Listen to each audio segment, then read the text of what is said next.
یہ الگ بات ہے کہ اندر کی بات ہے، ہماری اندر کی بات یہ ہے کہ ہمارے پاس جو پراپرٹی موجود ہے اس کا استعمال کیسے ہونی چاہیے. بات صحیح ہے، آپ نے کہا اس طرح سے کہ ہمارے پاس جو پراپرٹیز ہیں یہ تو کم ہیں، پراپرٹیز ہمارے پاس بہت ہی کم ہیں. اس کا صحیح استعمال کے سلسلے میں ہمارا مشورہ یہ ہے کہ یہ مختلف تنظیمیں، یہ جماعتیں ہیں، یہاں پہ باشعور لوگ ہیں، سمجھدار قسم کے لوگ ہیں. کرناٹک کے اندر الحمدللہ پورے ملک کے اندر ایک نمایاں پہلو ہم کہہ سکتے ہیں کہ کرناٹک کے مسلمانوں میں اتحاد ہے، بہت اچھا ہے الحمدللہ. یہاں باشعور لوگ ہیں، تعلیم یافتہ لوگ ہیں، اور یہ بہترین جو ہے کام کرنے والے یہاں موجود ہیں. تو ہمارا بہت ہی یوں سمجھیے کہ درد بندانہ اپیل یہ ہے کہ جتنی تنظیمیں، جماعتیں، افراد، باشعور افراد ہیں، یہ سب مل بیٹھ کر کے یہ سوچنا ہوگا کہ ہمارے پاس جو پراپرٹی ہے وہ وقف بورڈ کے تحت ہوں یا ٹرسٹ کے تحت ہوں یا سوسائٹیز کے تحت ہوں، اس کے صحیح استعمال کے سلسلے میں شرعی حدود میں رہتے ہوئے اس کا استعمال کیسے کیا جا سکتا ہے، ہم لوگ مل جل کر کے اس سلسلے میں فیصلہ کرنے کی ضرورت اس وقت ہم محسوس کرتے ہیں. تو آپ کی کیا رائے؟ مل بیٹھنا چاہیے ہم لوگ پورے، ہم بھی کریں گے، جماعت بھی کوشش کرے گی اس سلسلے میں. تو ہم یہ چاہتے ہیں کہ ان تمام جماعتوں سے، افراد اور ذمہ داران سے ملاقات کریں ہم لوگ. اور یہ آپ کے علم میں بات ہے کہ 1,00,000 ایکڑ زمین کہی جاتی ہے وقف کی یہاں پہ. اب کتنے لوگوں کے قبضے یہاں ہو چکے ہیں، وہ قبضے چھڑانا بھی ایک بڑا مسئلہ ہے. اس کے سلسلے میں ہمارا ایک اور مشورہ ہے کہ وقف بورڈ کو زیادہ ایکٹیو ہونا چاہیے. ایسا نہیں چلے گا اس طرح کی باتیں.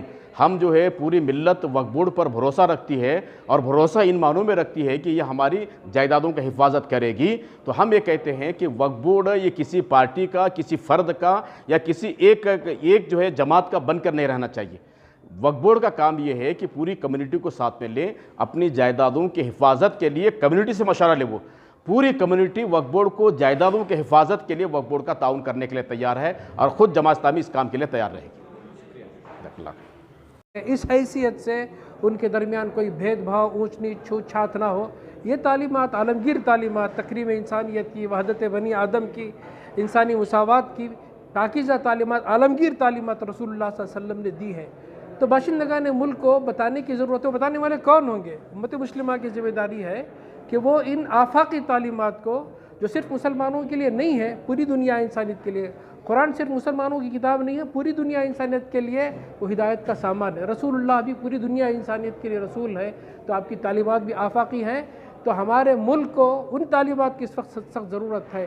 یہ بتانے کی ضرورت ہے کہ اصل جو مسئلے کی جڑ ہے وہ یہ کہ انسان جو ہے وہ اپنے آپ کو بھول گیا ہے، اور اپنے پیدا کرنے والی خالق کو بھول گیا ہے، اور پھر وہ رسپانسبل نہیں ہے، وہ اکاؤنٹیبل نہیں ہے. اس کو رسپانسبل بننا چاہیے، اکاؤنٹیبل بننا چاہیے. یہی سب چیزیں، احساس ذمہ داری اور جواب دہی کا احساس، اور پھر اس کے جو تقاضے ہیں انسان اس کو پورا کرے، تب جو ہے باقی وہ سارے مسائل جس سے پوری انسانیت جوجھ رہی ہے، ملک اور باشندگان ملک جوجھ رہے ہیں، اس کا حل نکل سکتا ہے. یہ بتانے کی ضرورت ہے، اس پیغام کو عام کرنے کی ضرورت ہے امت مسلمہ کو. تو امت کی یہاں دو حیثیتیں ہیں. ایک حیثیت اس کی امت مسلمہ ہونے کی حیثیت ہے، امت مسلمہ اور خیر امت ہونے کی حیثیت ہے. اس حیثیت میں وہ جو سارے انبیاء جو انسانیت کے لیے سب سے بڑے رہبر ہوتے تھے اور انسانیت کی بھیخ کے لیے آتے تھے اور ان کے لیے خیرخواہی کا کام کرتے تھے، یہ پیغام کو ان تک عام کرنے کی ضرورت ہے.